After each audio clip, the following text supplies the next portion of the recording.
Okay മക്കളെ, നമുക്ക് ജനുവരി 30th shift 1ന്റെ second question, രണ്ടാമത്തെ ക്വസ്റ്റ്യനിലേക്ക് പോകാം. This reduction reaction is known as.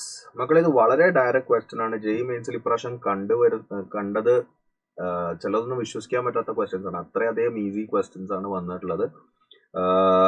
എന്ന് വെച്ചാൽ എല്ലാ ക്വസ്റ്റ്യൻസും വളരെ ഈസി ആണെന്നല്ല പറയുന്നത്, ബട്ട് മെജോറിറ്റി ഓഫ് ക്വസ്റ്റ്യൻസ് കഴിഞ്ഞ ഇയേഴ്സ് ഒക്കെ വെച്ച് നോക്കുമ്പോൾ സ്റ്റാൻഡേർഡ് കുറച്ച് കുറവായിരുന്നു. കെമിസ്ട്രിയുടെ കാര്യമാണ് സാർ പറയുന്നത്. സോ ഇവിടെ acid chloride getting converted to aldehyde. Definitely ഏതാണ്? In presence of hydrogen and palladium in presence of BSO4. BSO4 എന്ന് പറഞ്ഞാൽ പോയിസൺ ആണ്, നിങ്ങൾക്കറിയാം. And this is basically Rosenmund's reduction.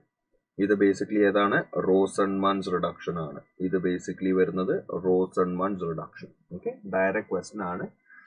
Okay, BSO4 എന്ന പോയിസൺ യൂസ് ചെയ്യുന്നത്. ഇപ്പൊ പലേഡിയം മാത്രമാണ് യൂസ് ചെയ്യണമെങ്കിൽ എന്ത് പറ്റും? പലേഡിയം മാത്രമാണ് യൂസ് ചെയ്യണമെങ്കിൽ വിത്തൗട്ട് BSO4 ഈ aldehyde will get converted to alcohol. Aldehyde will further get reduce to alcohol. അത് തടഞ്ഞു നിർത്താനാണ് നമ്മൾ BSO4 അവിടെ യൂസ് ചെയ്യുന്നത്. കാര്യം BSO4 ഒരു പോയിസൺ ആയിട്ട് അവിടെ ആക്ട് ചെയ്യും. ഓക്കെ മക്കളെ.